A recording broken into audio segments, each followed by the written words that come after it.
Hello and welcome to Conversations with the Voice of Reason. I'm your host, Benjamin Boyce, and today's conversant is Russian philosopher Alexander Dugin. In this conversation, we talk about his stance against modernity and for traditionalism and what modernity and traditionalism mean. And we get rather deep into those topics from a historical point of view, talking about Plato, Aristotle, and the rest of those geniuses that give birth to the West. Professor Dugin is incredibly prolific. I highly suggest The Fourth Political Theory, which you can find an audiobook of on the YouTubes as a great introduction to not only his thought, but the way in which his thought unfolds. Very honored to host him. If you enjoy this content, consider liking, subscribing, and donating via the links below. Without further ado, here is Alexander Dugin. Are you currently engaged with teaching right now? Do you have any classes that you're spearheading? Yes. I'm doing the lectures in the Moscow State University and Moscow University of International Relations. What's your focus this season? So this season in Moscow State University of International Relations, I'm giving lectures on multipolarity and civilizational approach to the international politics. And in Moscow State University, I'm giving two different courses. First one is the political theory of the people. So very, very intriguing concept, because people is everywhere, but it is not represented correctly. And the political law and constitutional body. And second course is dedicated to Westernology, the science how to put the West in its organic, natural, historical, geographical limits outside of its universalistic pretension. So how that is methodological work. I was at this conference in February called ARC, and it was in Britain, spearheaded by Jordan Peterson and a group of people who are ostensibly trying to figure out what the West is. And there's a lot of talk about that, and it seemed like nobody could really define it. It was this big geographical region. It had something to do with what they called Judeo-Christianity. But I was trying to figure out if they had a stronger understanding or flavor of what this construct called the West is. Seems like you're doing the same work. How do we understand like something that big? Where do we start? Historically, geographically, linguistically? So first of all, I would like to say that recently I have read the book that is called The West, The History of Ideas, written by certain Georgios Varouxakis, Greek English scholar. Very interesting. I recommend that. That is correct in my opinion. Maybe because he is Greek, he has most normal attitude to the West. He's the part of the West, but he discussed that is big book. And I would recommend it. So the West, the history of idea, Georgios Varouxakis, not Varoufakis, Varouxakis. So he started from the kind of the slogan from Plato to NATO. So the West, and according to him, this concept from Plato to NATO isn't correct, because the concept of the West, according to Varouxakis, started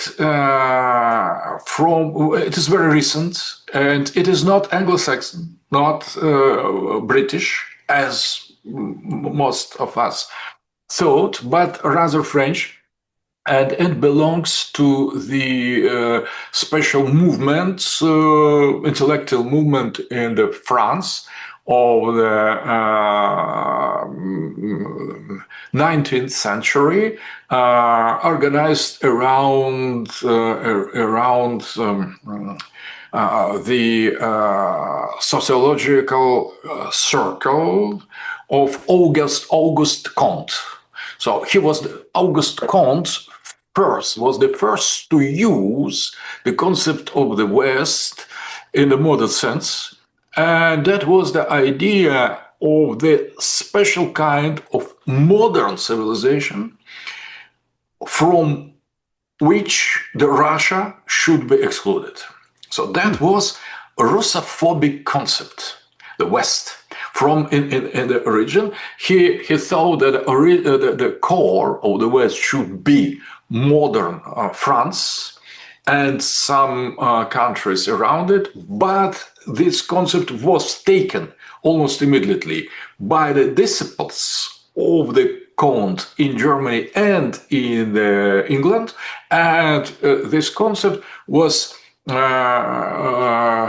made something general in British Empire, but that was about the middle 19th century. But origin was in the beginning of the century, of 19th century in France. Very interesting. So we think that we use that always, but it is not so. So that is very new sociological concept that was from the origin linked to 2 points: to the modernity and the progress and the modernization, the atheism, materialism, science, secularism, universalism in the Masonic Grand Orient context. That was a kind of Masonic concept,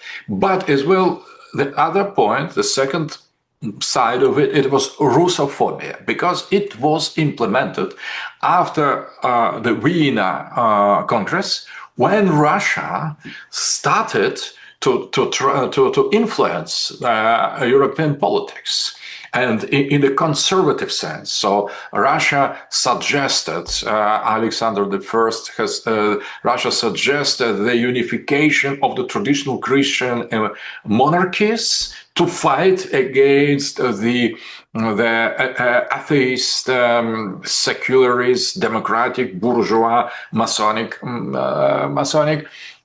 ideology. And Auguste Comte, who was one of the most prominent representative and the speaker of this strategic secularist, Paul has felt very radical way the danger from Russia. Russia pretending to be the part of the conservative Europe was considered by him as the danger to whole modern project of this secular Europe. Very interesting, I think, line of thoughts. That is Varouxakis concept, but that doesn't contradict. It is very similar to the concept that I have elaborated myself, working on the Western knowledge. One necessary step of being able to understand a concept as big as the West is to define it against what it is not. So it sounds like they were defining, and they picked Russia for some reason, and said maybe it's the Christianity. So they're defining secular modernity against an older form of Christianity, whereas Russia could need to rely on distinguishing itself or its project against secularism and perhaps Islam too, because of the way that Russia is nested above the Islamic world and to the east of the secular world. So how do we understand these things positively? How do we understand the West positively? And does it include, would you think there is a version of the West that includes Russia? How much of Russia? Which version of Russia? So, first of all, in that concept that has elaborated Varouxakis, the Islam was not mentioned. And so Islam and Turkey was weak at the time, and it didn't pretend to influence the politics in Europe. So the Europe was in the hand of the secular Masonic groups in the beginning of the century, 19th century, bourgeois revolutions, and I think in two concepts, two meaning. The West is modernity and it is not antiquity. So according to the Auguste Comte, so the West excluded, the concept of the West excluded Middle Ages, traditional Christianity, hierarchy, church, scholars, yes, everything that was pre-modern. That was the concept of the West excluded pre-modernity, Western, so-called Western pre-modernity, and geographical Russia. So that was a kind of the concept of West was concentrated in the Western Europe and France and the lands around it. And very soon, the center was transferred to the Britain. So it started with France, but it was accepted and developed by Britain. And after that, that was sea power of Mackinder. And this geopolitical development, more or less of the same attitude. So the West is the concept; it is not geography, and that is time more than place. So that is the modernity that excludes Russia and excludes as well Western pre-modernity. So that is more or less as sea power seen by Mackinder.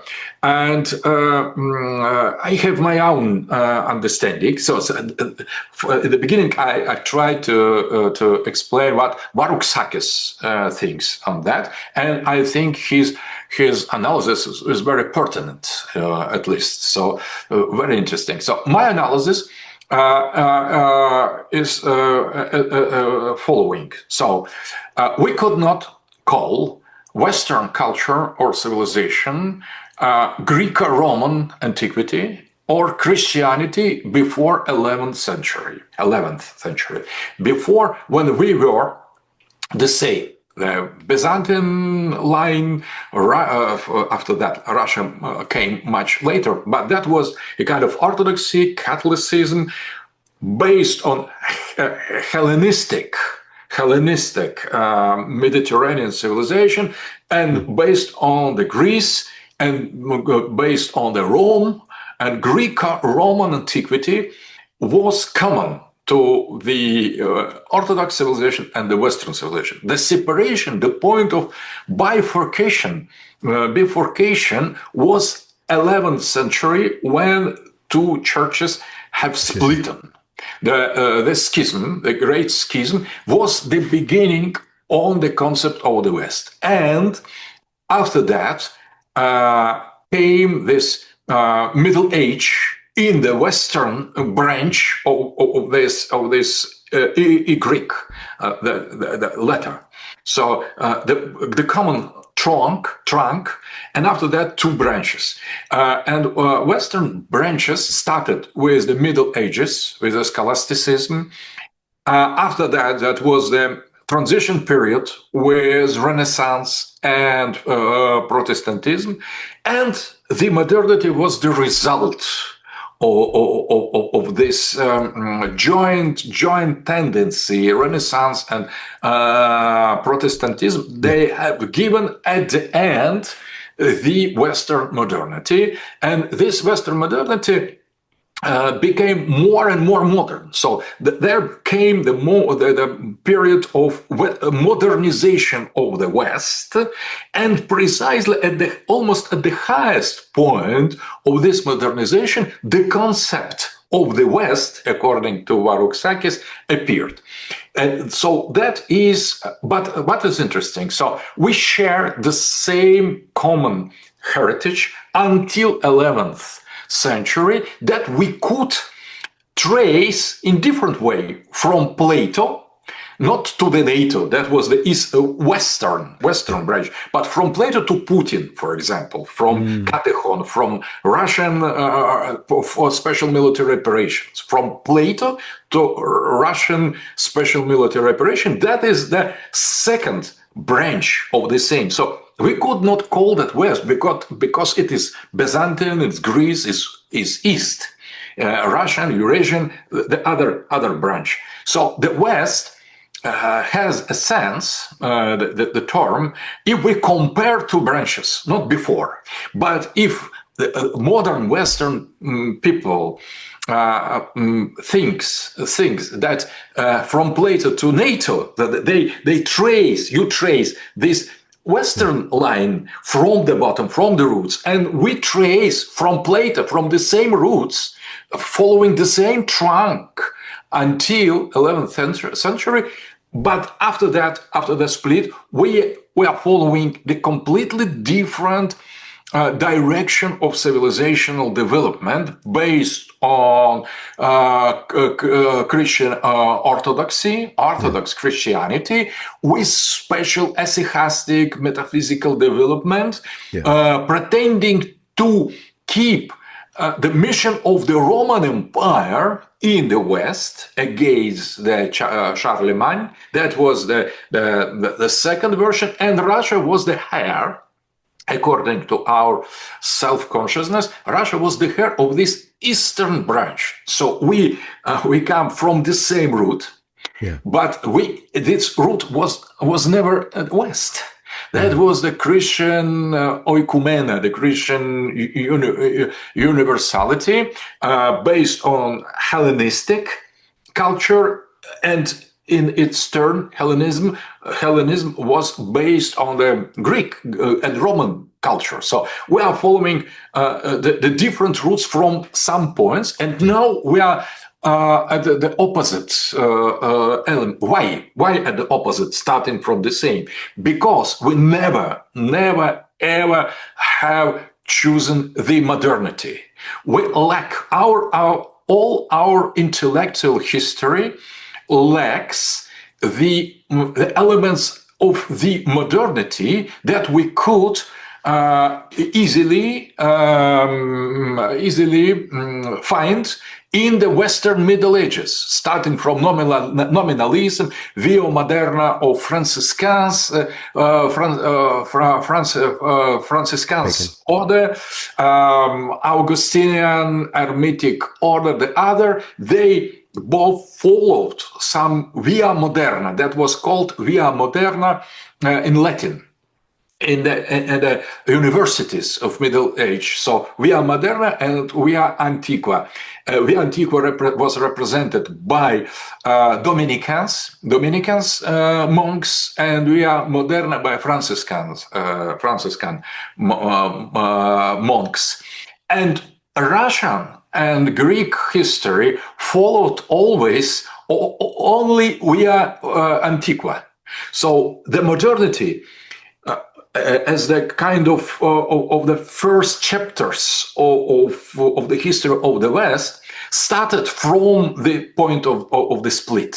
So modernity begins in the West in the 11th century with Johannes Roscelin, but as well with Joachim de Flora and other Franciscan concept, and nothing of the sort was in our branch. So the West was formed as the concept, starting from this point of great schism, and accumulating more and more elements of the modernity. And what is modernity as concept in that sense? That is abandon of the Plato and of Aristotle.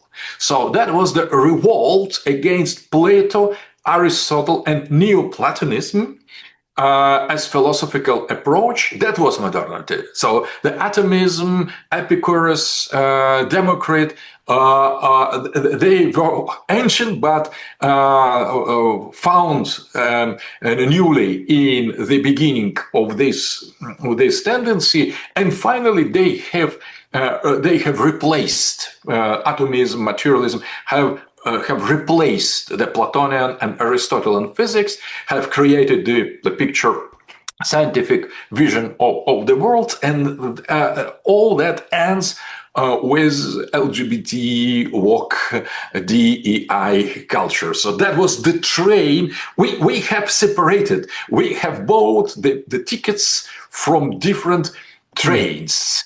On the same station in 11th century, we have bought the ticket for the war in Ukraine and defending traditional values against the Antichrist. That was our line in order to keep the via antiqua, the traditional core of Christianity, safe as it was before. So we have bought the ticket of defense of the eternity. And you, in the Western Europe, in the Catholic part of Christianity, you have bought the ticket to the different destination LGBT, destination Biden, destination Fukuyama, and the end of history, and all that you have now. So it is not just by the chance. We have bought the tickets to different destinations, and we are arriving at the final terminal stations of both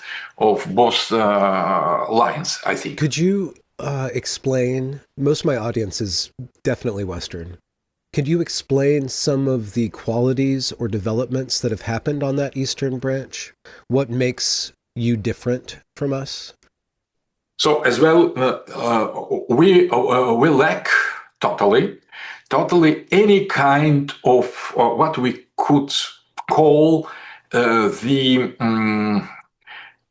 externalism. I use the term externalism. That is the kind of ontology, so the vision of the reality, where the reality is put outside of the human soul and human mind.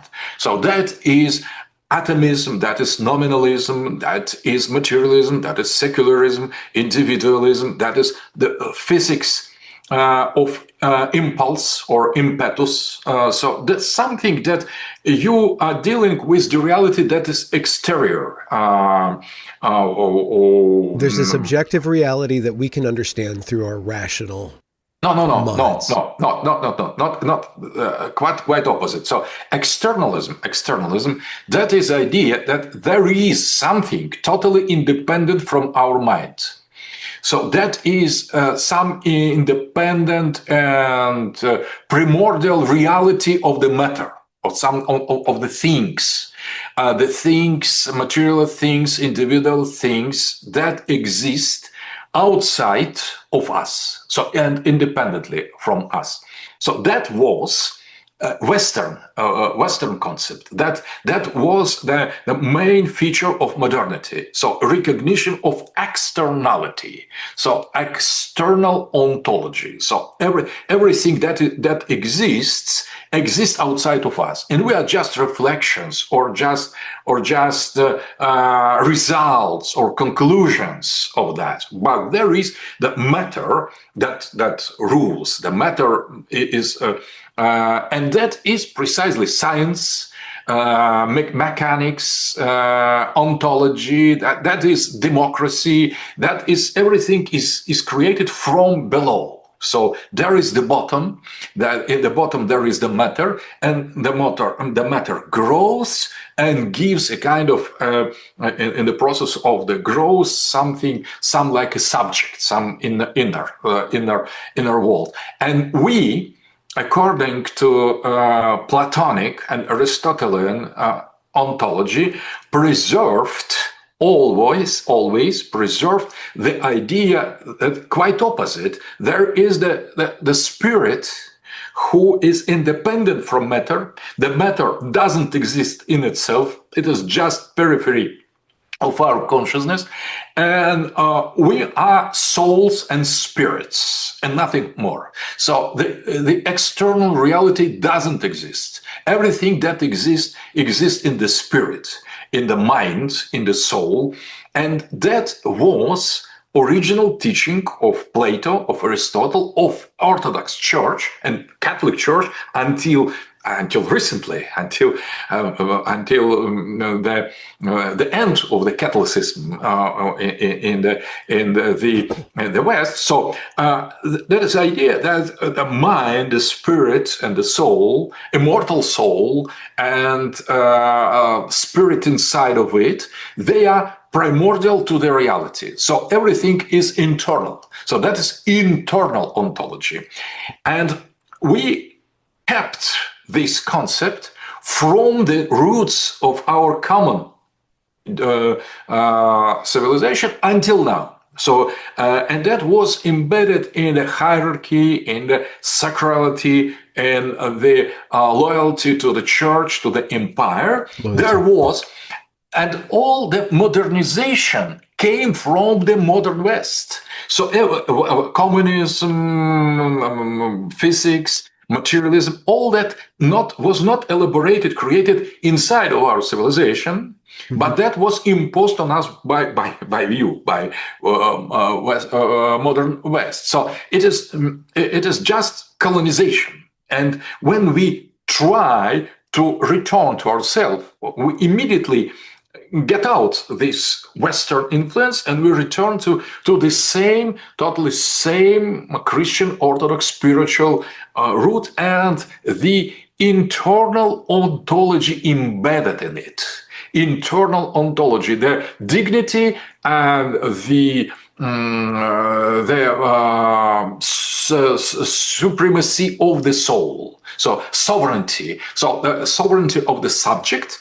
And that is why the spiritual, religious aspect and sacred empire are so dear to us. So our people, our society was considered to be keeper of that, katechan, katechan of internal ontology. And the Western history during last thousand years was precisely quite opposite. That was the movement toward externality. It was not common. It was not immediate.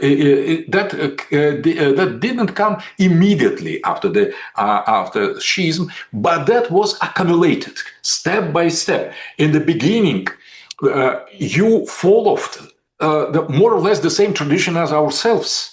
You were traditional, sacred, the spirit was in the center, and there were some groups and movements in the West who defended that. For example, the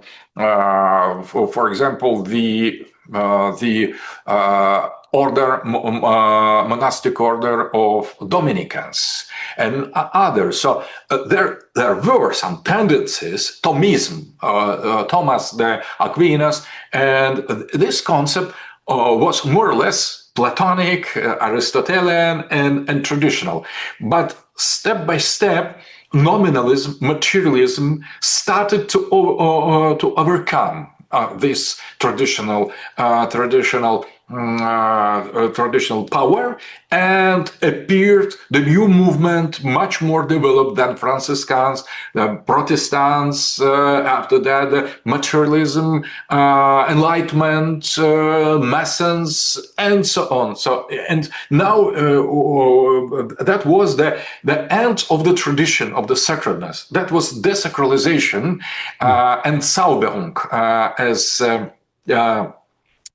Max Weber has said. Max Weber, German sociologist, he has said that the Western modernity is based on disenchantment and Zauberung. disenchantment. The world became profane, became purely materialist. So you could gain only material things. You can lose only material things. And nothing follows after the death Our of the obsession body. with GDP as the marker of the value of our civilization. Absolutely. So that is the result of that. So you have lost this internal ontology, but the greatest philosophers of the West defended that until recently, until Heidegger, Nietzsche, Hegel, Schelling, Fichte, Kant as well, Descartes, Leibniz, many philosophers, Berkeley, defended this dignity and sovereignty of the soul and the spirit, but they have lost finally because they were heroes. We could consider them belonging to us because we see in them the pure reflection of the same spirit, of the same sovereignty of the internal ontology. And we are keepers after the Byzantines, after Greeks, of Roman Greeks, we are keepers of this internal ontology. And that is why we could see who in the West, in the modernity, fought against externalism and who defended this internal ontology as Carl Schmitt and many other. So the West is not just one line. That was the fight. So Western culture is the fight, desperate fight for the dignity of the spirit, but this war is more or less lost now. So the end of the previous previous century was this unipolarity, the end of the history, where the worst tendency of the West has won over the last fragments of the resistance. So that is why we don't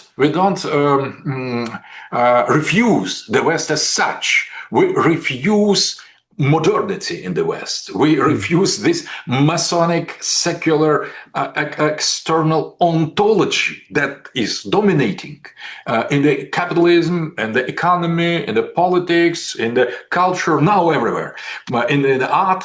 But that was not always so. So you fought, in our opinion, in Russian opinion, you fought until recently, until now. Maybe your last conservative revolution is Trumpism, and MAGA is the something against the last explosion of this rare elements of the tradition and the spirit in the West. So that is why we regard what is going on in the West with concern, not with just Spite. yes, absolutely. We suffer with the West. So the Western fall, and we consider that you are falling down and down and down.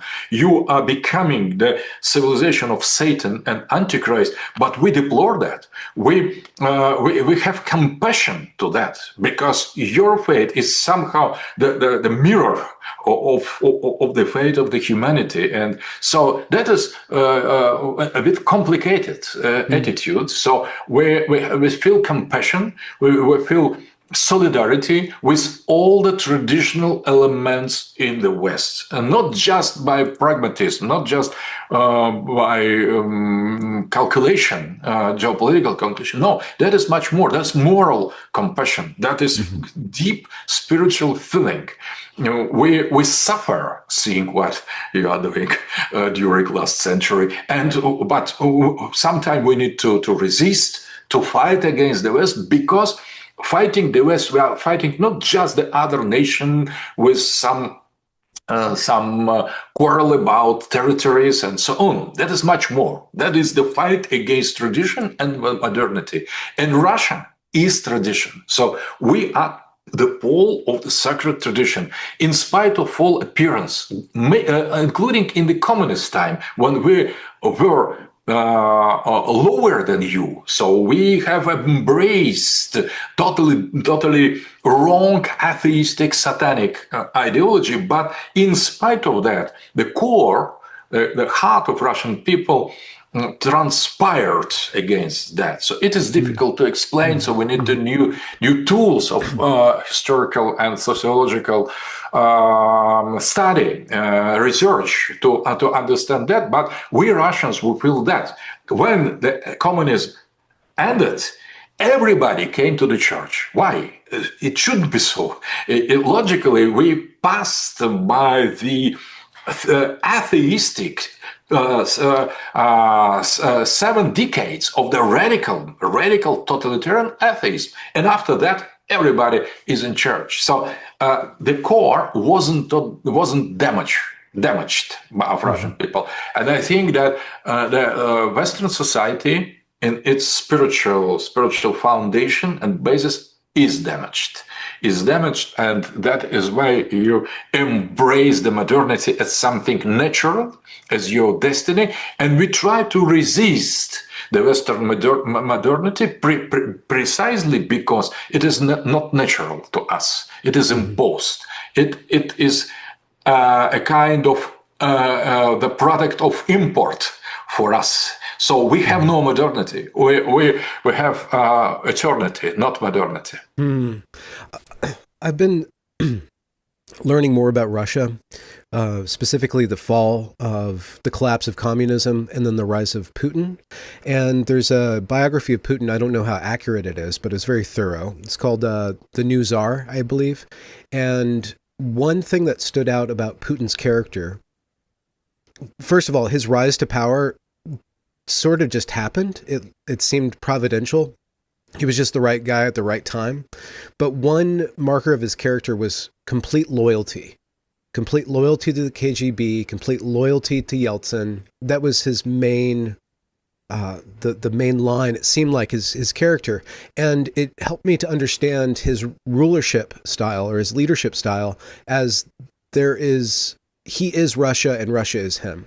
It's almost a return to a monarchical understanding of the leader being just a part of the state and the state being a part of the people. And there's not this demarcation that we have in the West where we have elective governments where you represent the people, but there's a very stark individualistic kind of identity with our politicians.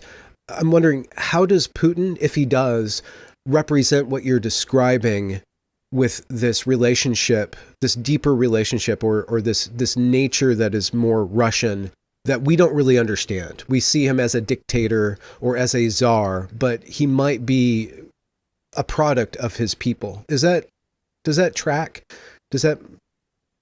How do we understand Putin versus NATO as these terminals of these two branches? So I think that you are totally right, quite right about special character, character of Putin. And he is not the Tsar as a tyrant, as some individual that tries to impose its individualistic will on the other.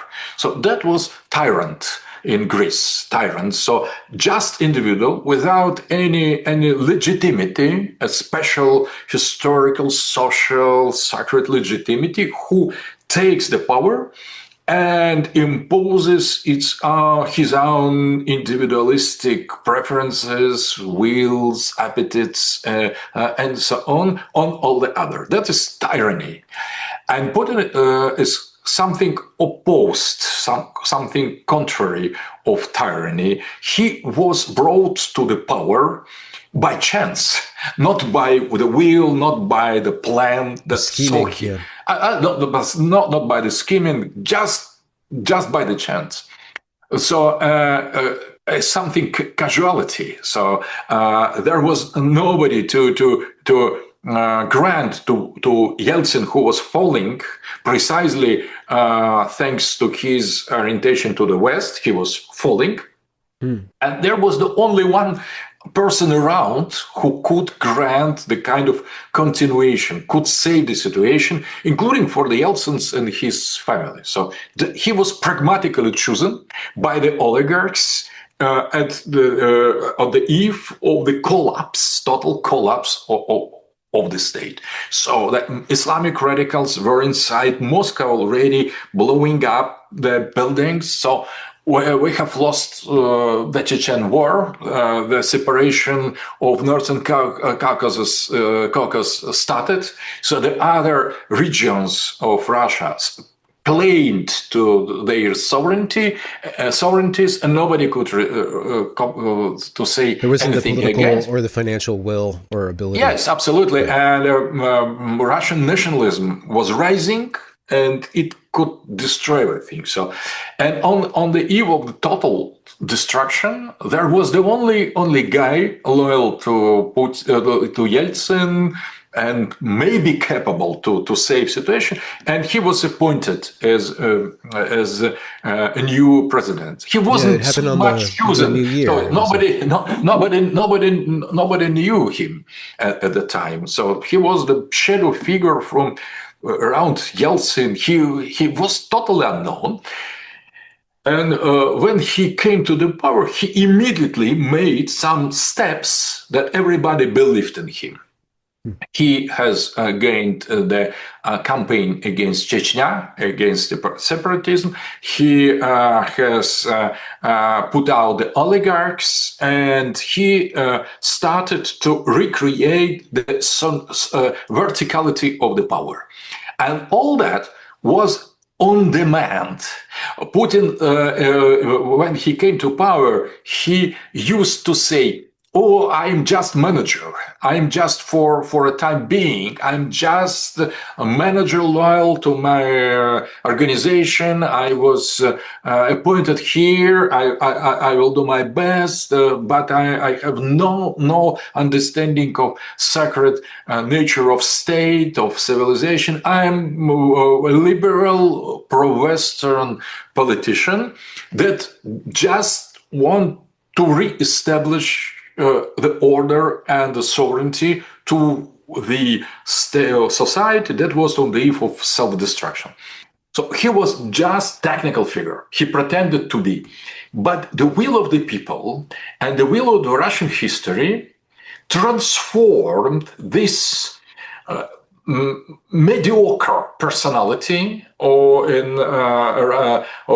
that surrounded Yeltsin in something much greater than he pretended to be. He dreamed to be. So Putin is creation of people in the history, not of himself. He is just individual. He just Russian, but he is Russian, and that is very important. And being Russian, he was open to Russian collective unconsciousness. He kept it in himself. So it is not just he didn't consult them in books or speaking with the other. Statistics or so polls, and so he was Russian and he is Russian. So he could read the book of Russian history in his own soul. So, and we demanded the people that is Tsar on demand. That is not Tsar by its usurpation of power. He's contrary to dictator or authoritarian figure. We want him to become dictator. We emperor, Tsar. We want him to become what we dream. Our people dream Russia should be the great, independent, traditional, sovereign power. He resisted against that claim during many years. He didn't want to play this role. He was really humble man, and he said, no. I'm just a manager. I am just serving I am technical person. I just serving, doing my best for save my country and society, but I have no ambitions at all to be Tsar, to be sacred, to restore empire, to create tradition. I just want to do my job well and to defend the sovereignty of my people and to preserve the order, because if not, everything will be immediately destroyed. And he was totally right in that. But the people, the society, the history, the Russian identity insisted that he would turn in something different. So that was a kind of Tsar on demand. That is a very specific role that is monarchy from below. We pushed. Pushed this system because we kept and we still keep and will keep forever this concept of order in our souls. So that is sacred empire. The mother Russia, it is empire with its own mission. So that is secret or open, but it is always here. And people started against himself, against his own individual personal inclinations. He's much more humble. He started to accept that. He could not resist that. He started to say, okay, if you insist, okay, if you want that. So he is the Tsar in spite of himself, something like that.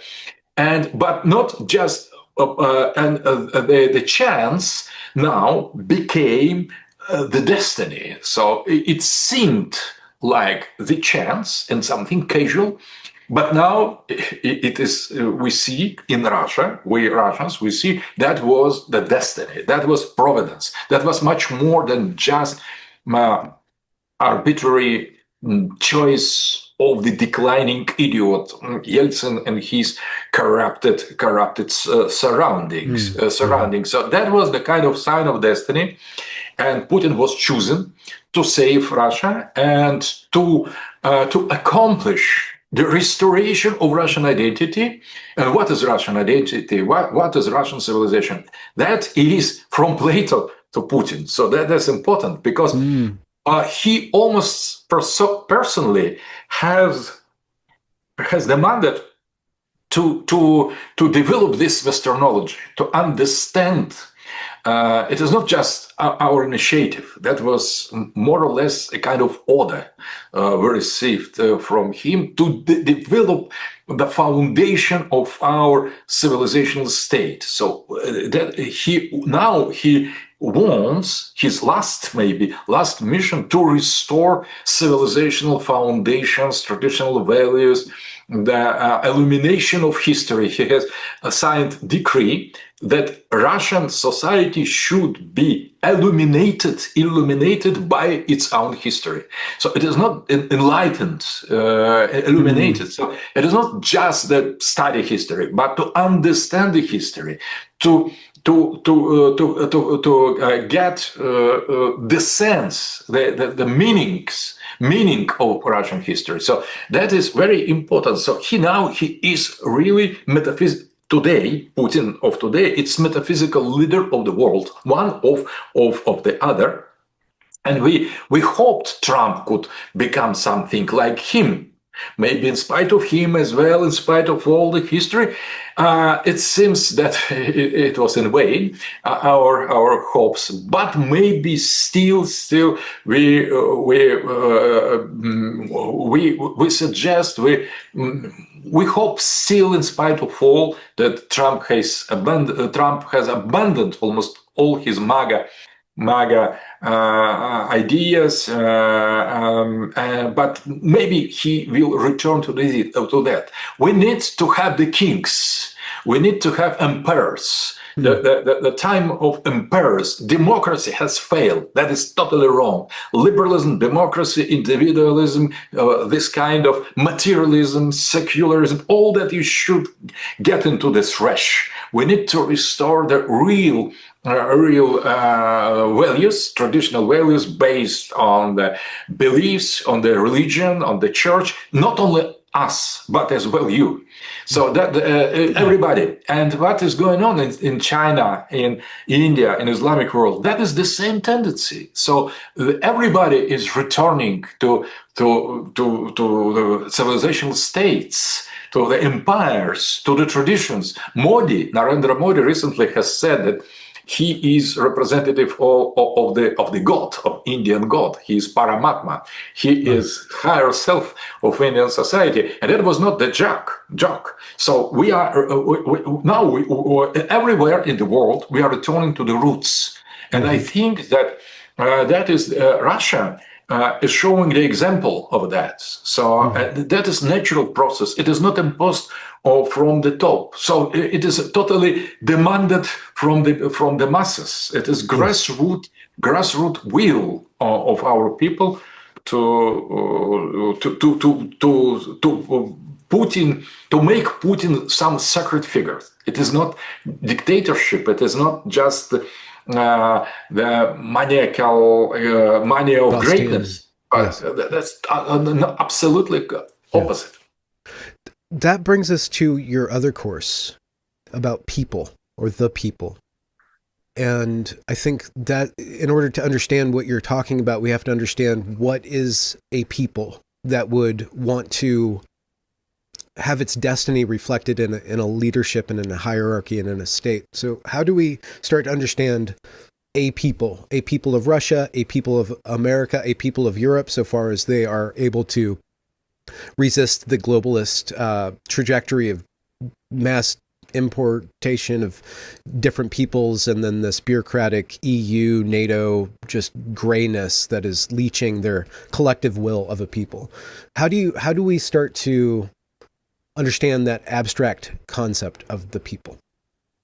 So first of all, it is not banal. It is not linear. So when I started to make my course on the political concept of the political theory of the people, I have discovered very interesting thing. First of all, in the majority of the modern constitutions, political constitutions, people is considered to be the keeper of the sovereignty. So everything is made in the name of the people. That is the fact. But at the same time, there is not one description of what the people is. So no in law, in political science, nothing. So they say, you are people, you are sovereign, and what is the people, who is the people? Silence, nothing. So everybody should understand that as you wish, but nothing. And I starting from this point, I started to make the research of how we came to such a situation in the history. So interesting. So people was the concept of the third estate, not the first clergy, neither first clergy nor second aristocracy, nobles, but third estate. Okay, third caste. First caste, spiritual, as in all Indo-European societies. As Georges de Maizière has shown, second, warriors, aristocracy, and clergy, spiritual people, sacerdotes, and warriors, they were not the people. So the people was the rest. The rest then first and second castes. So that was this third caste. Okay, but if we consider European traditional society almost until 20th century, so what was the majority of these third caste? That they were the peasants. But the peasants never ever were represented in the political concept. In democracy, in the bourgeois revolution, and socialism, social democracy, French Revolution, no peasants. So peasants were excluded, but they represented until recently, the absolute majority of the third caste. But who was the third estate, third tiers état? They were bourgeois, the people of the cities and not of the camps, not the peasants. So there was the huge simulacrum and the stealth of the concept of the third caste of the people by the urbanistic groups, rich as bourgeois or poor as proletarians, but neither of them were the people. That was 5% of population of third caste living in the cities, and they have usurped, they have taken on them the mission to represent the people. So that was the huge crime accomplished against the people, because in the name of the people have spoken those who represented the small minority of very special social anthropological type. So, and I think all the evils of the modernity is precisely about that. So it's erasing that the people, erasing the peasants. Absolutely. Erasing the people who work the land, who create the food, casting them as backward, usually persecuting them in the name of them. Absolutely. As in Vendée and the French Revolution, because the peasants were the main goals of extermination. So the urbanistic Democrats and bourgeois and socialists and Jacobins, they destroy their own peasantry. They consider them to be counter-revolutionary class, monarchy, Christian, and so on. So more than that, the peasants, they had, and they have still, when they exist, they had special relations to the earth, to the world, to the cosmos. So they had special world vision, absolutely unknown to the people from the cities, from the towns, and unknown for the aristocrats and clergy. So they the just merchant class, absolutely they didn't care about this world vision. So the absolute majority of the people was totally abandoned and forgotten by modernity, Western modernity. In the name of the people, everybody passed except the people itself. So that was the huge crime, historical, conceptual crime. And all three political theories, liberalism, communism, and nationalism, were based on the normal type of the urban citizen, citizenship. It is not about the peasantry, about farmers. Citizen, it is about city. The same bourgeois, it is about the Burg. Burg, it is the city in German. And so the people was replaced by individuals living in the city in normal liberalism, by proletarians as poor individuals living in the city in socialism, social democracy, and communism, or nationalism that was as well based on the same bourgeois and proletarian living in the city. So no representation, political representation of the peasantry. So that was extremely interesting result of my course, and according to my vision, I think that was the problem. So we have oversee the main content, the main meaning, the main mass of the people, and working in the name of the people, we have destroyed the people. So modernity, pretending to give the power to the people, has given the power to everybody except the people, to mostly to people, to citizens, to those who live in the town. And that was not just the chance; that was the main line of anti people strategy of the political modernity, and that was crime committed by Bolshevists, represented proletariat, by bourgeois, by liberals, by oligarchy, and the power to the people means strictly the power to the peasants. But the problem is that peasants don't want power. They don't want power. Absolutely. They have a natural resistance to universalism. They're steeped in their particularity. And that's what makes them disgusting and revolting to the universalists and to the citizens. Absolutely. They don't want to have power. They don't want to fight for power. They want to grow, to live peacefully, to make their work, to cooperate with whom they need necessary. That is natural resistance against modernity, against the politics. And in the pre-modern times, they delegated the power to the aristocracy, to clergy, to the fathers, and they understood that we need to have something universal as a church, for example, church fathers, and they agreed with that. Maybe they didn't understand very well a theology, but they agreed. Let you be there, and they understand the necessity to defend the country, to defend secure the sovereignty, and they gave the part to the church and the part to the warriors, to the aristocrats, to the nobles, as a normal.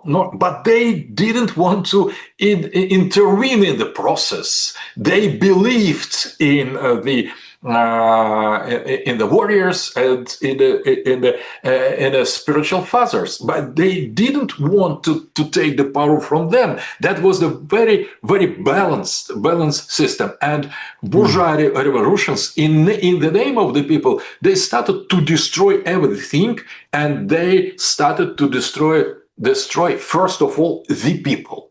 That is why I think populism, modern populism, is much more than just superficial reaction against globalists. Re-emergence of this natural order. I think yes. That is the intent, a kind of first glances, first signs of the possible reversement of the situation. And that's very important. If we consider the people as the political subject with all its speciality, so we need not just claim to restore aristocracy and church, but first of all, we need to restore the dignity of the peasantry. So we need to add to our traditionalist revolution very important elements. So it is not in order to subjugate people, to control it, but to give to him the right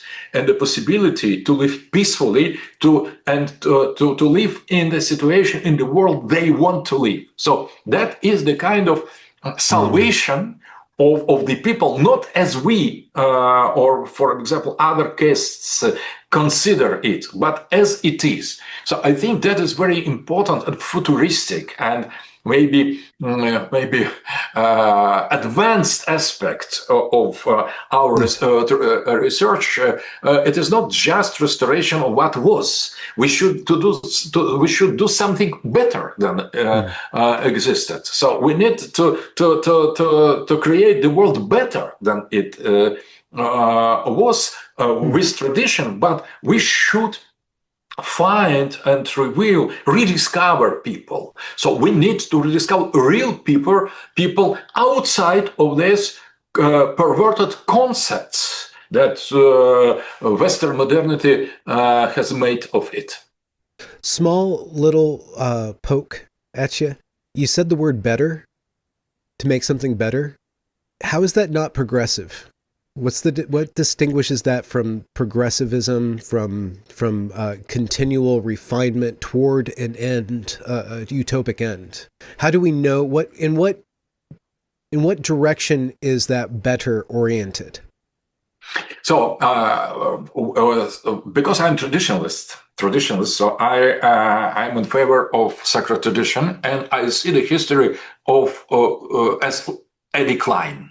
So normally the history is decline, so that we go further and further from the paradise, from the golden age. We are distance is growing, and the better is hiding behind the horizon. So we are getting into decline, as Nick Land has said, degenerative wretched, that worse and worse and worse. So, in that sense, the better or the best is behind us already, so that we are far away from it in the beginning. But at the same time, I think that there is some revolutionary element in my vision. So, being further and further from the golden age, and paradoxically, at the end of the time and the end of the decline, of the cycle of decline, we are approaching somehow to the same golden age. So it is not. It is too far behind and too near to us, too close to us, in front of us. So we need to make a kind of leap in the future, not making better what we have. What it is good, we could not make better, because that is the worst than we could imagine what we have. We need to overcome all that. We need to make a leap to the restoration of the totality of the sacredness, not by the way back, but by the way ahead, but not in evolutionary sense, not better and better, not progressive sense. I think progress is totally wrong. I think revolution is good and progress is bad. So conservative revolution, it is the leap forward, but not just step. And we should not ameliorate what we have. It is impossible. That is the end. We need to make a leap in the new sacrality. And I think that we could not do that without some elements of the people who that is not yet spent. So we have spent many energies, many idols, many concepts, many values. We have lost them. We have used them already. They are used. They could not be reinvented somehow. But the people is the matrix of something new. So I believe in the people as maybe as kind of mass that brings in itself unconsciously the God. So the new sacredness. The Dostoevsky thought likewise. So I think that people is sacred, and its sacredness is still unknown and still unused. It is not something just already taken and spent. That is that the people preserved in its heart and its center something unknown, something great, and we need to awaken that. So I think that is how I interpret the Great Awakening. So it is not. It should not come from clergy, from church, or from the state, or from warriors, aristocrats. It should come from the people.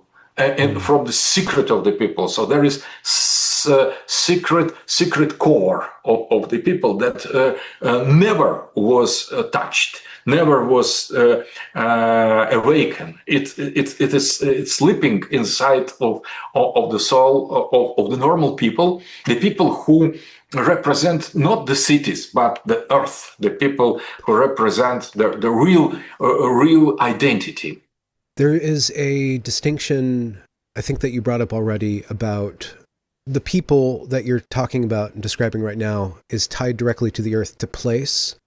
Modernity is tied to time. You brought that up too. The break between our modern West is a severing from what is before, and a look at anything that is 10 years ago as regressive, as somehow dirty and not as enlightened as we are. This process that takes us, it deracinates us. It takes us by the roots out of time, and causes us to look down on our ancestors in a variety of different ways, and constantly apologizing for the sins of our fathers.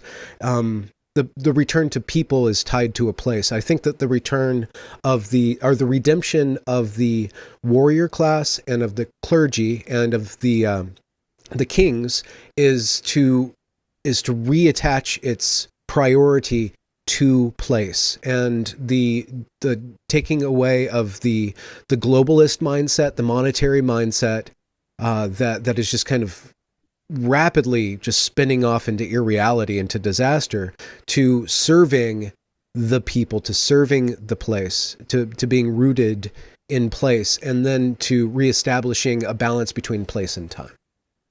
Exactly. But what is interesting, I recently finished the book, 2 volumes on the nature of time. And it is not so easy with time. So they have nothing. They have those who rule the world of today. They have no connection neither to space nor to time, because the time, according to Plato, is the moving image of the eternity. If you take out eternity, it is image of what? Of nothing. So is there no more time? So it is moving image of nothing. If there is moving image of nothing, that is no time. So they have no time. So the progressism, the progressive attitude is just oblivion. So you are falling into the oblivion. You could not have nothing with you. You could not compare. You are losing the very nature of time. So those who say we are ruler of time, or they are nothing, they are slaves of nothing. So nihilism, that is the only explanation of the situation in the West. So when they discover something new, it is something very old, for example, atomism and physics of impulse and so on. So all that already existed. So they think that they have discovered something new in last 10 years, but in that time they have forgotten something much more important. So that is the degenerative wretched. So you are losing and losing and losing. It is the decline and falling down. So on the pretext to have a time, the time belonged to us, the space belonged to us. All three castes belong to us, and they have nothing. They could not manipulate knowledge. Now they have power of illusion. So only thing they are slaves of the illusion, because they serve the devil, and devil is the master of illusion. But devil doesn't know anything serious and the depth. He is the master of illusion, and I think they have neither time nor space. And our this conservative revolution that I am fighting for during all my life, all my efforts, it is restoration of everything. So nothing belonged to them, nothing, everything belonged to us. They are really deplorable. They are absolutely poor.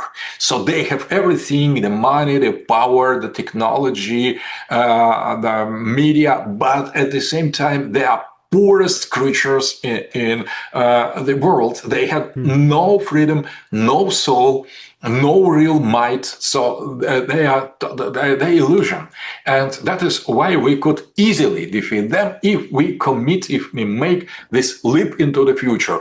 If we fight only for the old time, if we are still only conservatives, we are doomed. So we should add to the defense, legitimate defense of the traditional values. We need this futuristic aspect, and because it is not the fight for the past, it is the fight for the eternity. And who control the eternity, control the time, and control everything. So we could not claim to control eternity, but let us be controlled by eternity. That is other thing. Let us follow the providence of the God, and we will win. Yeah, it requires humility. Absolutely, absolutely. Yeah. I don't want to say that you're completely unique or completely new in your ideas, but your ideas are decidedly different than most. What happened in your life that opened you up to thinking in this way that is outside of what the normal course of the history of thought is? What are some of the moments or insight that you received to allow you to look outside these systems that most of us act within? So that is a long story. To put a long story short, in my youth, in the communist time, I was stricken by the feeling that everything around myself is totally false. So people, ideas, the structures, administration, everything was based on lie, based on futility, on the nihilism, and I started to find an alternative point of support. So I've tried to find something that could help me to stay against all that is considered totally unworthy. And I have discovered the small group of people who have introduced me into traditionalism. I have learned English, French, German, Spanish, the other languages in order to read the books of traditionalists, and most of all of René Guénon and Julius Evola.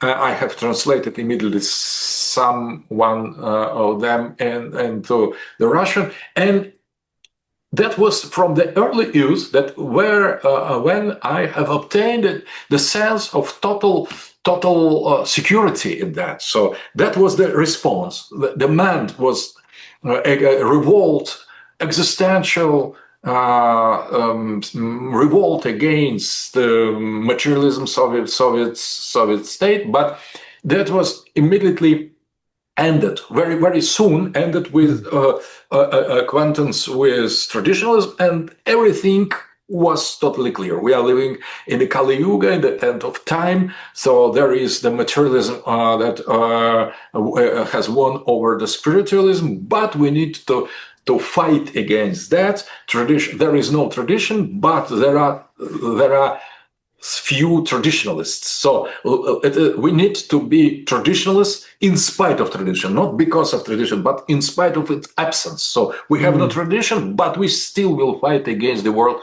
of modernity. And that gave me the huge amount of power there for all my life. So from that moment, I'm following only that path. So I am traditionalist, but step by step, I'm discovering more and more philosophical, intellectual, scientific elements that enrich my position. So I don't repeat the same words of Guénon and Evola as the majority of traditionalists do, but I try to apply the principles of traditionalism to different fields, to sociology, anthropology, geopolitics, political philosophy, history of philosophy, and many other things.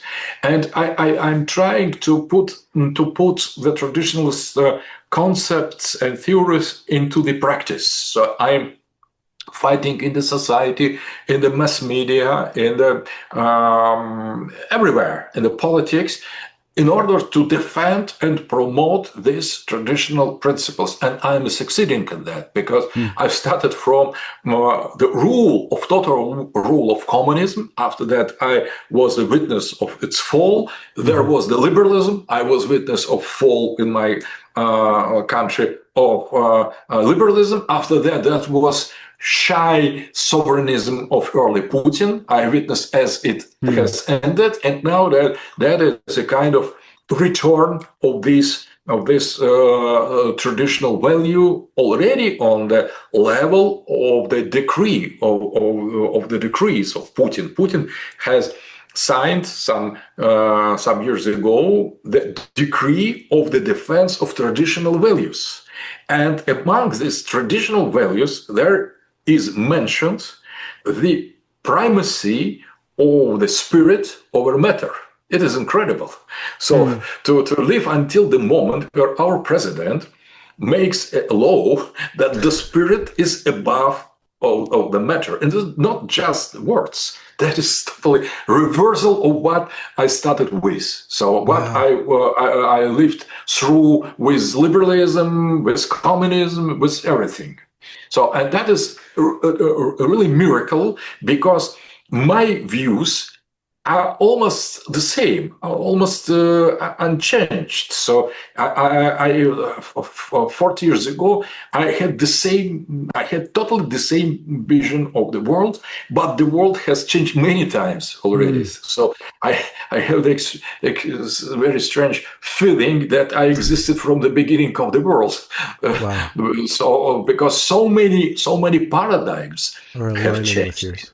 So different countries. I lived in the Soviet Union, in Russian Federation, in Russia with Crimea, so with 3 or 4 dominating ideologies accepted by majority. So for me, for example, the rule of the globalist liberal groups in the West is something absolutely ephemeral. That is just as fog, smoke on the water. So nothing, absolutely nothing. So they are nobody. All these leaders, they seem to be so powerful, controlling press, controlling media, controlling politics, economy. They are absolutely zeros. So I have seen in my life so many huge figures coming to nothing and appearing from nothing to becoming giants. So it is all illusion. So if we stay true to our principles, we can overcome everything. So I have the great hope, and I have great trust in the people's soul, I think, in mind, so, and a will and a liberty of the inner self. So the people convinced in their principles, they can win everything. So all that is external is finally the illusion.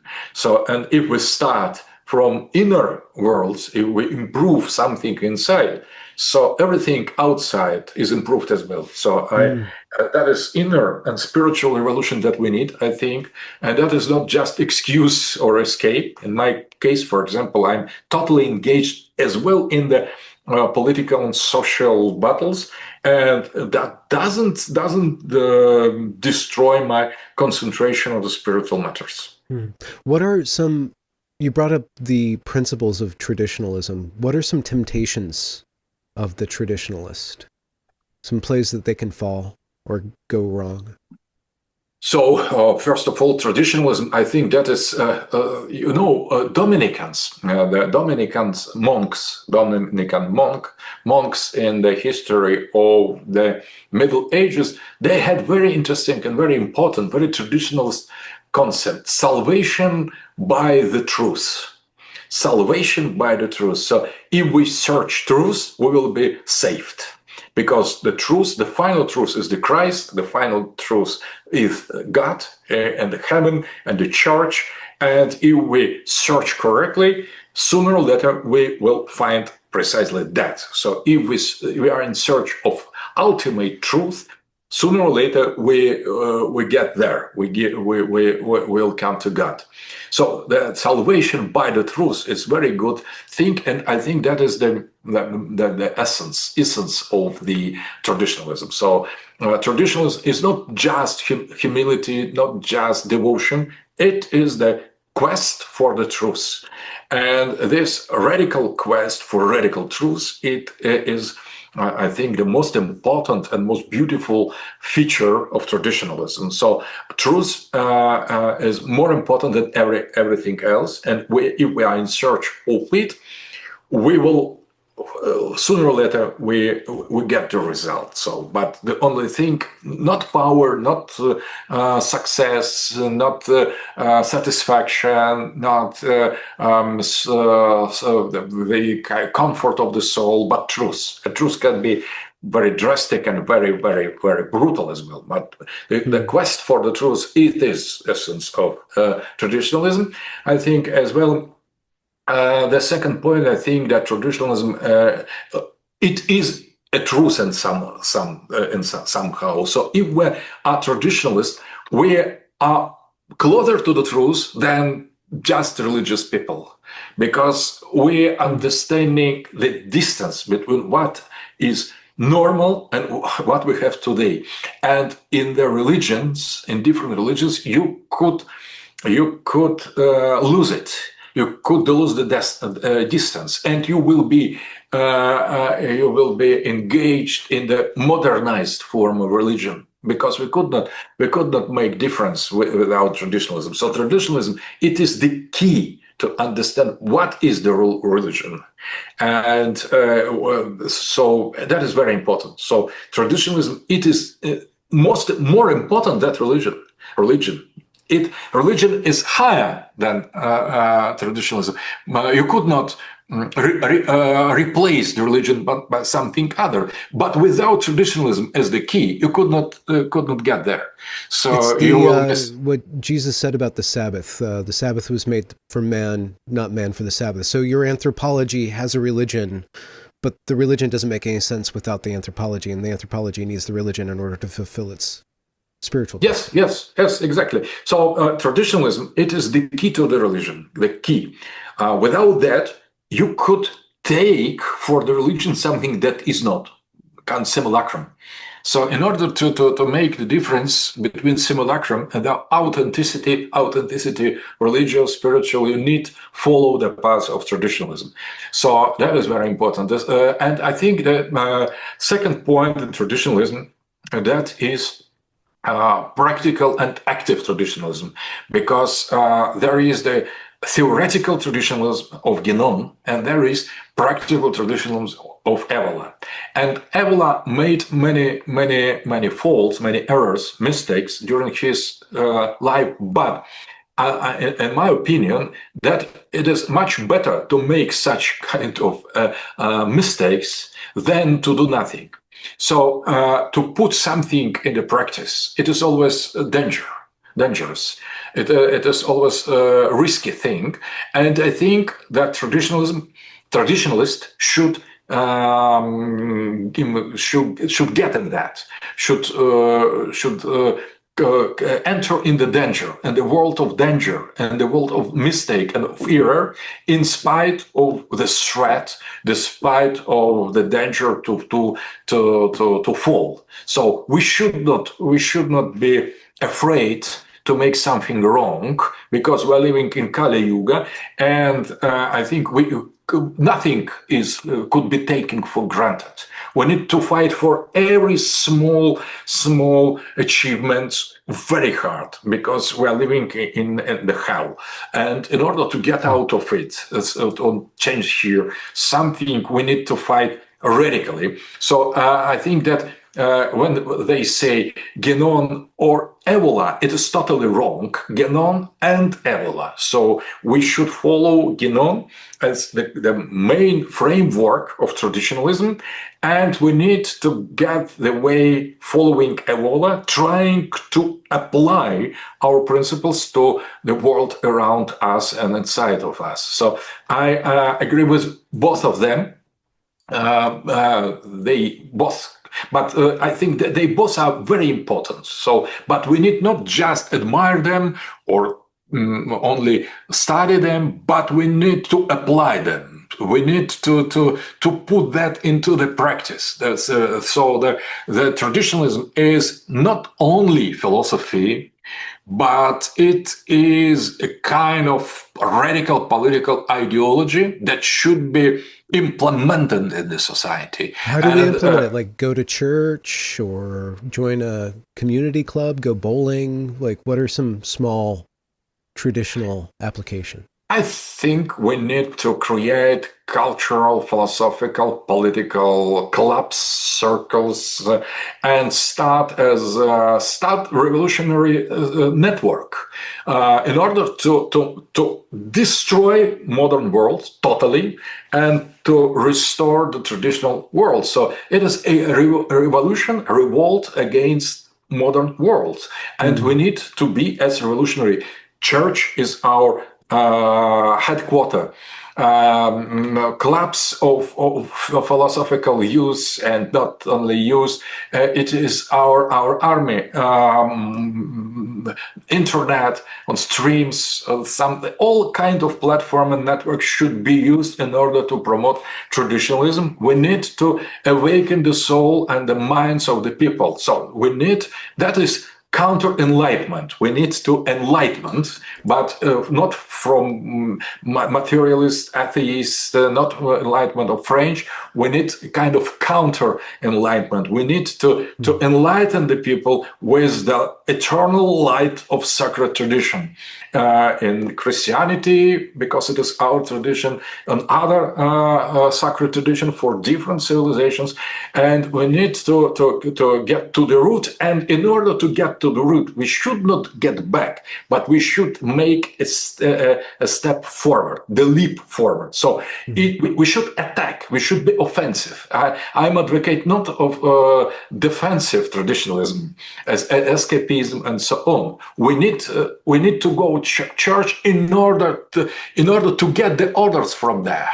So when we see how the priest preaches evangel, we need to put that into practice. We need to behave like that, like the apostles, like the pupils of Jesus Christ. We need to bring his truths in our society. We should be absolutely intolerant towards the perversions of modernity. We should fight against that socially, physically, culturally, as we can, economically, politically. We should create the army, the global, universal, pan-human army of traditionalism in order to fight with all the means we can. There are the society where the ways are open. India, somehow China, Russia, many Islamic countries are open to receive traditionalism in form of Sufism, of Shiism. There is Iran. There is newly decolonizing African countries. There is Latin America, and including there is the Trump's America. So I think if we have enough convention and powers, we could fight there, supporting Trump and coming through the channels open there in the United States of America, promoting American values. It is not about promoting Russian values or Eastern values, promoting American values against modernity. So American people, so values, so populist movement in Europe. So we need to be consolidated, our coming individuality, fighting against modernity in outside and inside of ourselves. And so we need to fulfill traditionalism. We need to apply for traditionalism. It is so I agree, go to the church, but not to escape from the world, but from to receive the orders. So they preach the normal priests, not modern woke priests, normal traditional priests. They preach evangel, and we need to take that as the ultimate truth, not just the past. So every word of Jesus Christ is eternal. We need to follow that. That is truth, not in the modern science. And we need to enter in the field of the modern science in order to restore it, to correct that, because it is wrong science. originated in the beginning of the modernity. So we need to overcome modernity. Modernity is the enemy, not the capital, not just capital as well. But modernity is the main enemy. And if there is something in the West that is not still touched by modernity, it is on our side. So everything that is anti-modern is our ally, I think, in the West or elsewhere. What if my tradition is modernity? What if one aspect of your book, The Fourth Political Theory, is that you go through liberalism, fascism, and communism, and you make them less scary, and you say, well, there's this thing that might be destructive, but it doesn't really have any power, so you pick and take what are the good aspects of it, and you leave the rest behind. What about modernity, or what aspects of modernity are just a part of the world now that grew out of the natural way that history flowed, that if we make modernity the enemy, we might be leaving good things behind? Or is there anything in modernity that we need to use going forward? So I think that inside of modernity, and the Western modernity, last 5 centuries, maybe more, everything that was modern was bad and evil, but everything that was somehow opposite and contrary in the modernity, inside of modernity, but was oriented somehow open or secretly against the main line of modernity, that is of value. For example, phenomenology. It is modern philosophy, but it is restoring Aristotelian understanding of soul of the things. Starting from Brentano to Husserl and Heidegger, they are excellent, brilliant. All this phenomenological tradition should be saved. Structuralism, Hegelian dialectics, very correct, but it needs to be read with correct lenses. Schelling, partly Böhme, Nietzsche, existentialism, anthropology, new anthropology.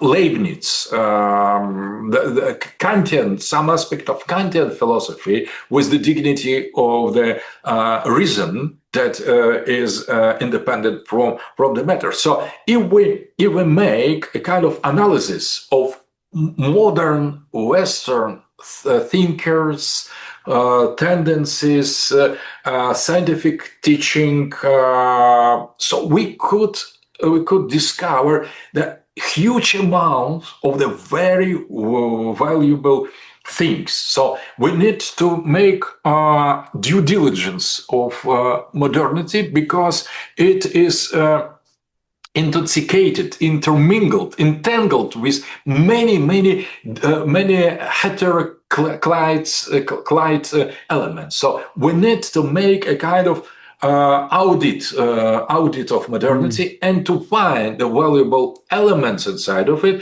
but it is not linear, it is not banal. We could not say this thing we accept, that we reject.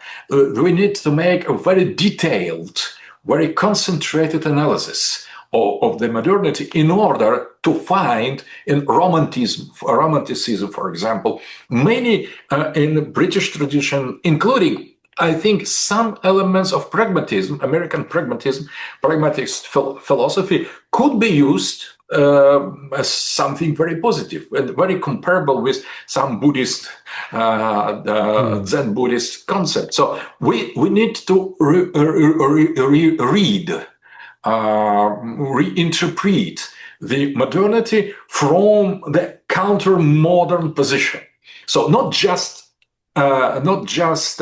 refuse it, but refuse what is modern in the modernity and rescue what is not modern, what is the continuation of the deeper level of the identity. So we need to make a revision of modernity from the counter-modern point of view. And I have made some efforts to do that, and the result was absolutely brilliant. So result, because we have the main figures we consider to be the highest persons, thinkers and artists and so on of modernity will appear to be not modern.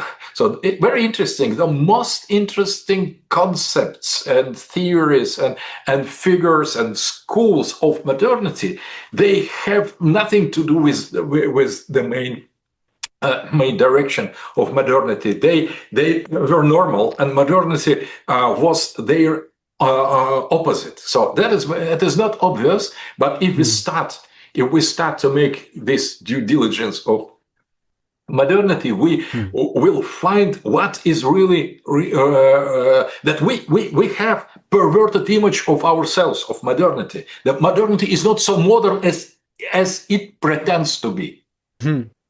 Can you, I'm trying to understand, maybe on a phenomenological level, what modernity is, what you're talking about it. What is it that is wrong that you're describing about modernity? Is it a pride, a Faustian outside of history, or man is God, or like, what is the element of modernity that causes it to be satanic, false, destructive?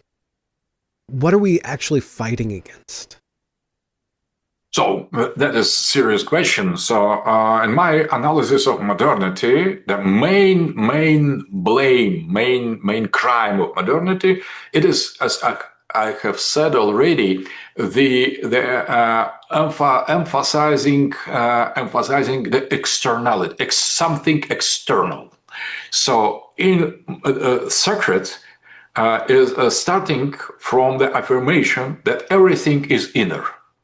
So the world is inside of us, and our souls are immortal, and our spirit is immortal, and everything that we have in the world, they are just outskirts of the soul, and they represent the projections of the soul. So everything is inside of us. Everything is all events, all the movements, all the results, all the principles, and all the ends are inside. So the dignity of inner world, it is tradition.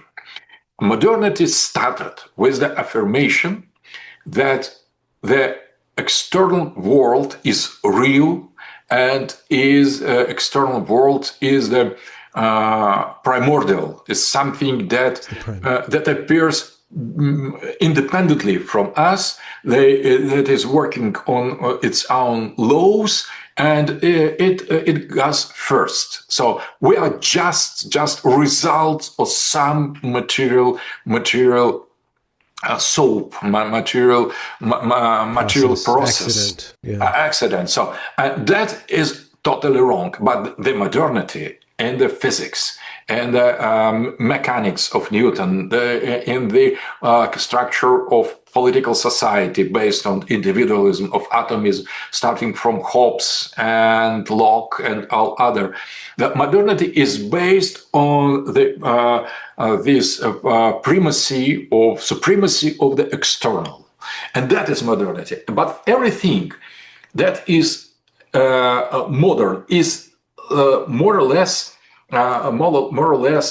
touched, more or less intoxicated by these elements. But inside of the last 5 centuries of the Western modern history, there were so many figures that thought differently. They defended the independence of the human subject, of the reason, of the soul, and they created the theories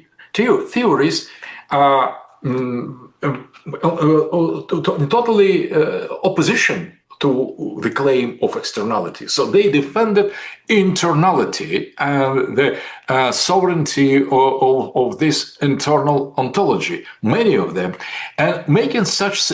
Both of them belong to the modernity, but they defended totally different attitudes, and if that concerns all fields of human intelligence, philosophy, science, arts, literature, everything, politics, society, and if we can distinguish these two lines, we see what is positive in modernity and what is negative. Negative, this essence of the modernity, it is precisely the shift from the inner to the outer, the shift of the reality and the loss of the dignity of the of sovereignty of the soul. And finally, in modern psychology, for example, in modern psychology, in modern physics, neurophysics, and cognitivism, the soul doesn't exist. It's a machine.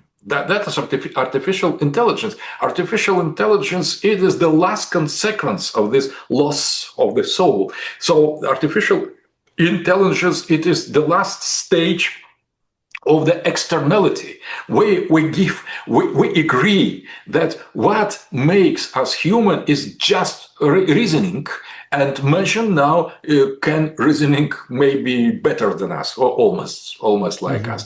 So AGI, that is the finalization of this process. But we can accept that only if we lose our soul. So that is the final points of the externalization of life, artificial intelligence, or object-oriented ontology.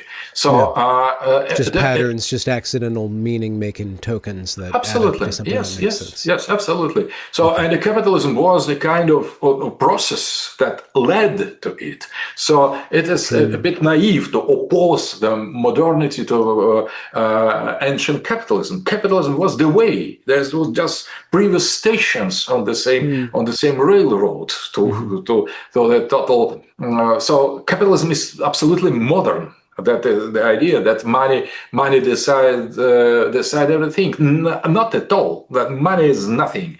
Money, it is just illusion of the devil. So they better imagine society without money, with some exchange, with some. But this obsession by money, it is just obsession by satanic illusion. So I think capitalism is wrong, and everything in modernity except what was against it, inside of it. Everything is wrong.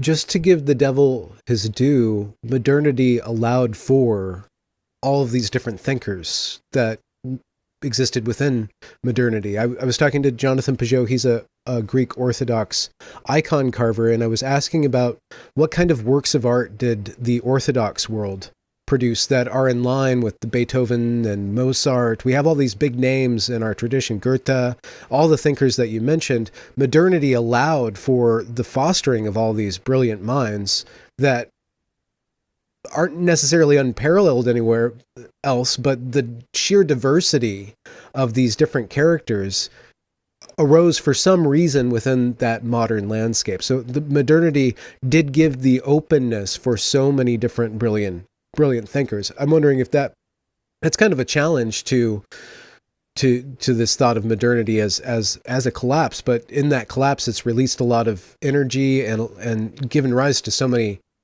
great works of art and philosophers at the same time. I'm wondering why that is, if that makes sense to you. So, in any case, we need to look closer on what we call genius. I think that collapse or decline could create as well something beautiful or some images. So, not necessary. I don't think that the diversity or the genius are necessarily linked to the modernity. We had in the antiquity, in the Greek antiquity, and in the Middle Ages as well, and in different points of of history in Russia as well. So in the Tsarist time, in very hard traditional times, we had so many composers, and Dostoevsky and Mussorgsky and Tchaikovsky and many of them were patriots and were traditionalists. So I don't think that is precisely because of modernity they appear. I could not, I dare not, I don't dare to say they appeared in spite of modernity. So I could not affirm that, but I think that we could see the geniuses in modernity and outside of it, just to be correct. So I don't think that is necessary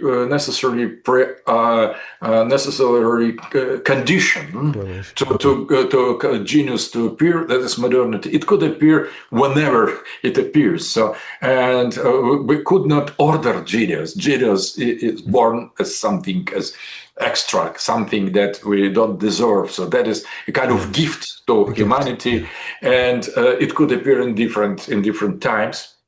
And it could appear thanks to the surrounding conditions or in spite of them. So in both cases. So I don't think there is direct can't pin the cause on modernity.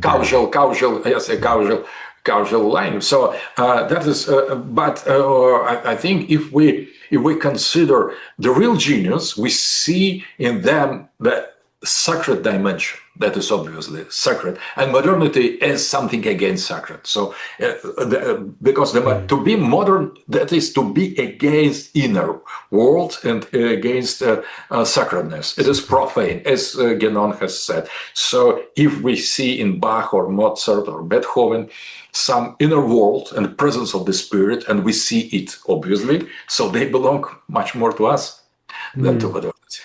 Everything that possesses this inner dimension, it is on our side. What's next for you? What's coming up? And what books or tours or projects? If people want to follow you in your intellectual development, what is most present for you now and coming up? So I'm finishing this Westernology concept. I have finished a recent book on the civilizational state that will be published soon. Civilizational state. I have published in Russia different books on multipolarity that I'm developing that many years already. And now I'm almost finished as well the 2 big volumes on the world philosophy. That is a kind of history of philosophy, explained for all the students. It is not just traditionalist, but it is balanced. I have. That is 2 big volumes, 2,000 pages both. So 2 big books, and I think that they could be very useful. Now it is easy to translate that. So if there will be some publisher interested in the West to put that, that the history of philosophy, more or less neutral, I would say, but only thing I try to include in that as well those philosophers who are more or less forgotten. So that is a kind of I try to give the whole vision of the philosophy of the Western, of antiquity, Eastern, Chinese, Islamic, Jewish, Russian. So in order to see that philosophy is much larger than we presume. So in different civilizations with links and emphasizing the role of the Neoplatonism in Western, Islamic, and Jewish thought. I think Neoplatonism played a crucial role in everything, in theology, in the scholastics, and so on, in Russian history. So we don't pay enough attention to Neoplatonism, Platonism, to ancient Platonism. So I'm Platonist and Aristotelian, and as well I try to identify the roots of the modernity in the antiquity. That's very interesting and passionate because I have found that in the Democritus, in the Epicurus and the Lucretius Car as well. So we had modernity. Modernity is very, very old. It started from the ancient Greece. It was marginal in ancient Greece, and only in Western modernity it was borrowed and expanded. So that is very interesting. So nothing new. So that is just combination of three versions of the world vision, from above, Platonic, from the center to the periphery, Aristotelian, and from bottom to the top, that is atomist, materialist of Democritus and others. So, and nothing else. So that's all. So we are dealing, all our history of philosophy is dealing with three groups of sets of ideas, combined, opposed, and so on. But we are coming by the rounds, by the circles in the same trap of ancient Greece, and we could not leave it because outside is almost nothing for us. But we need don't blame that or try to revolt that, because we need to accept that and find our own position inside of our heritage. And that is why I think we are all ancient Greeks. So being a Russian, British, or French, or American, finally, if we really start to search our roots, we are coming to ancient Greece. And that was obvious 100 years ago. 100 years ago, everybody in Europe or in Russia would absolutely agree with that, because classical education was that. So from your perspective, what does Christ Jesus add to that Grecian dialogue that we're stuck in?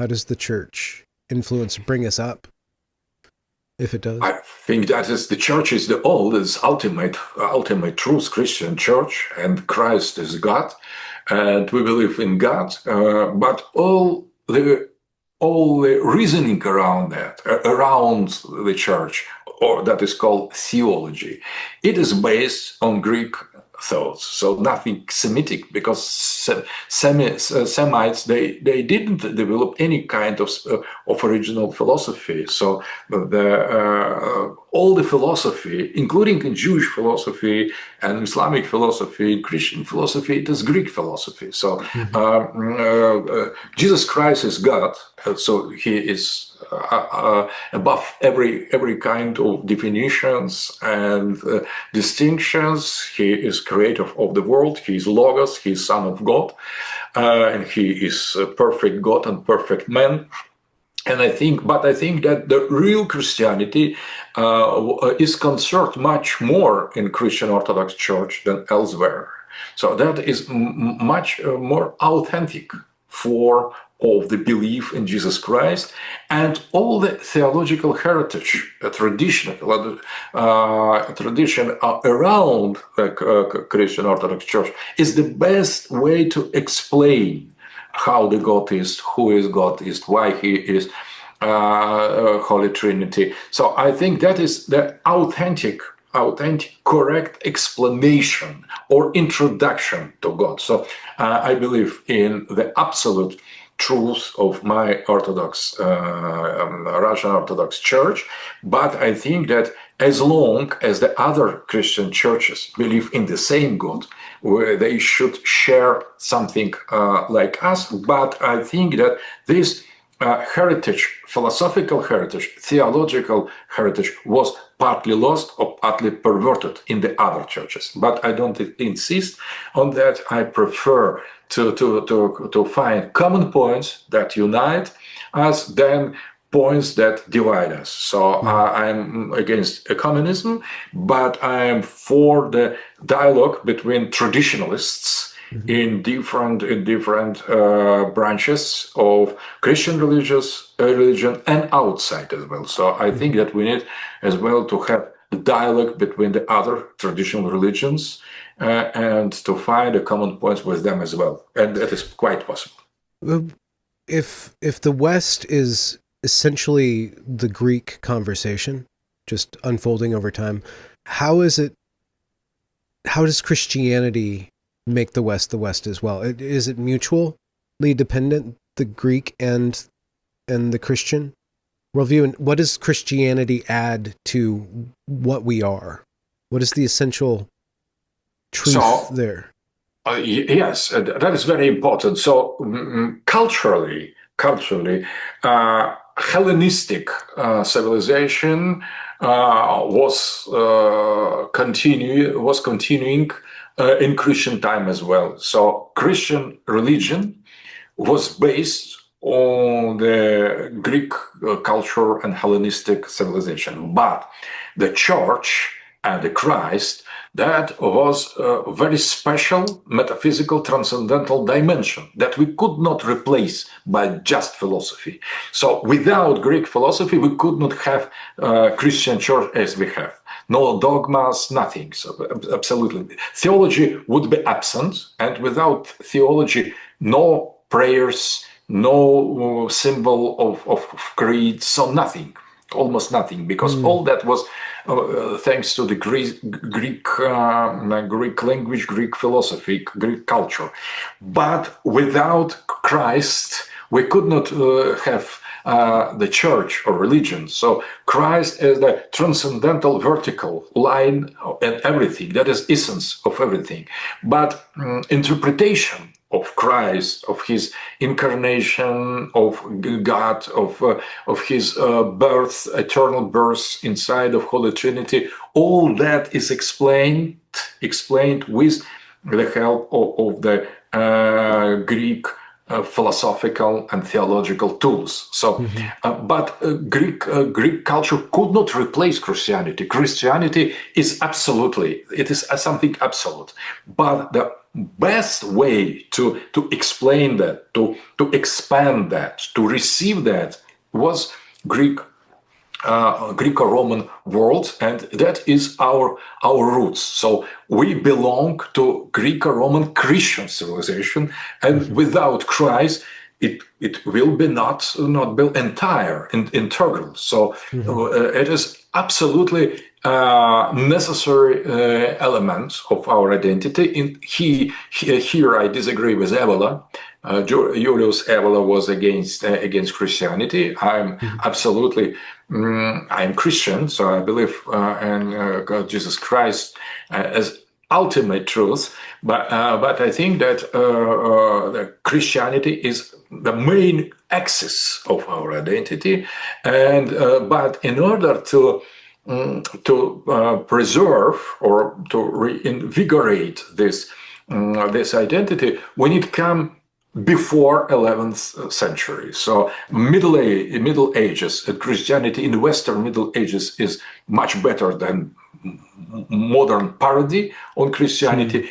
But the real Christianity, in order to have the contact with it is before 11th century. So when we were united, we were the same.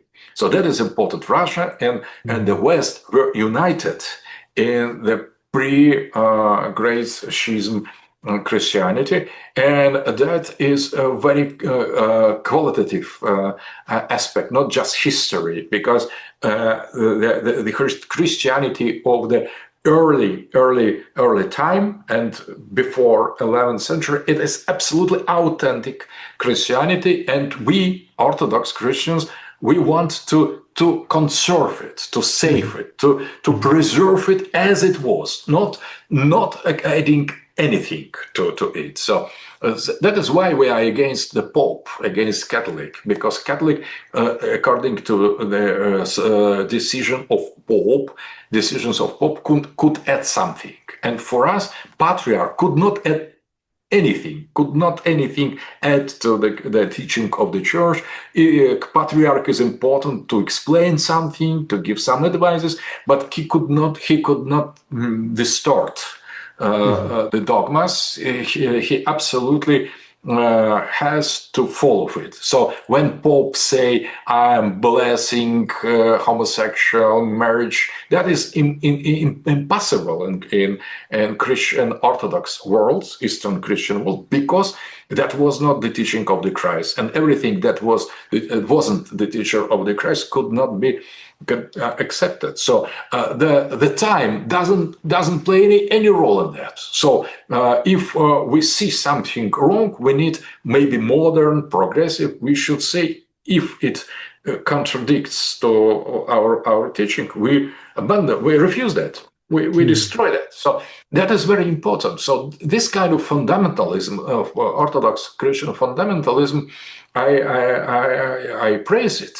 So that is because we are appealing to some eternal being, the God, Jesus Christ, who has saved us. And he didn't say to us, "Be in logic of time to correspond to your time." No, he has said to us, "Stay true to the cause, to the church. Follow my rules, follow my teaching, try to realize my words and my orders that I gave you."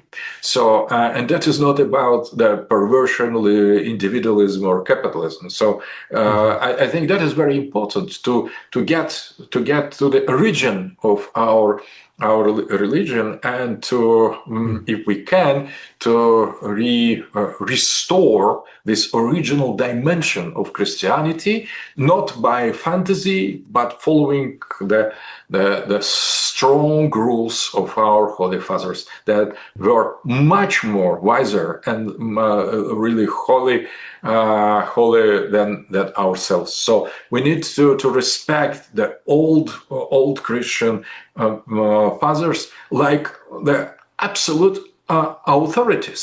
They were much wiser than ourselves. We need to follow them. We need to respect and not correct them.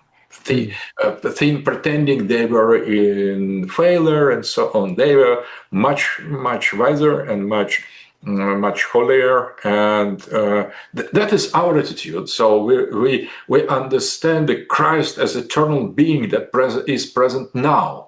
Is present now. He is with us. He is working through us, through the providence, and he is always here. He could not belong to the past, but understanding of Christ, we need to find in a correct tradition, because it is not enough to say Christ. We need to understand who is he and how important he is because he is creator of the world. He is everything, and more than everything, much more.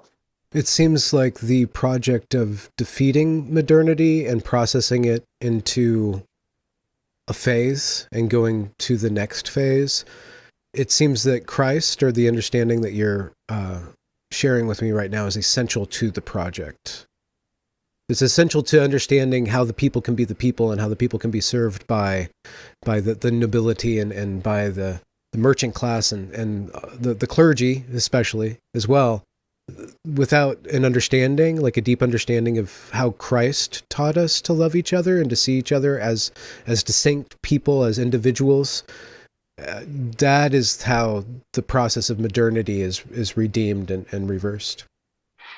So it's difficult to say, but I think that in the common people, in the peasants, above all, the Christ lives much more openly and than in the people from the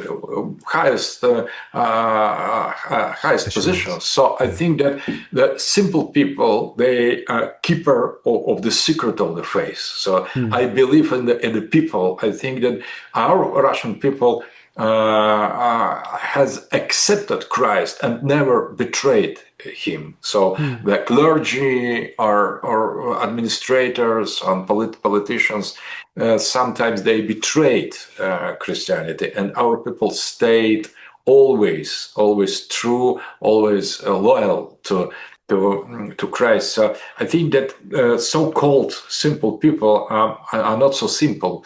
That is my faith. I believe in my Russian people, of people of peasants, people of Christian, people of love, and I think that the salvation comes with them, not with the educated class. But I think that at the same time, the higher the philosophers or priests or warriors should not only teach the masses, but learn from masses, from the people. So I think that the church is not just the clergy. In our Orthodox tradition, the church is the community of all baptized people. So they are part of the church. So that is collectivist understanding of the nature, very nature of the church. So I think that the future project should be religious, should be in favor of the awakening of the people, but in a spiritual way. So that should be awakening of the souls of the people, and that that is some eschatological aspect of my philosophy. So thank you very much. Yes. Thank you, Professor, for your time. It's been an absolute honor to have you on, and thoroughly enjoyed this experience. Thank you. Thank you very much. You.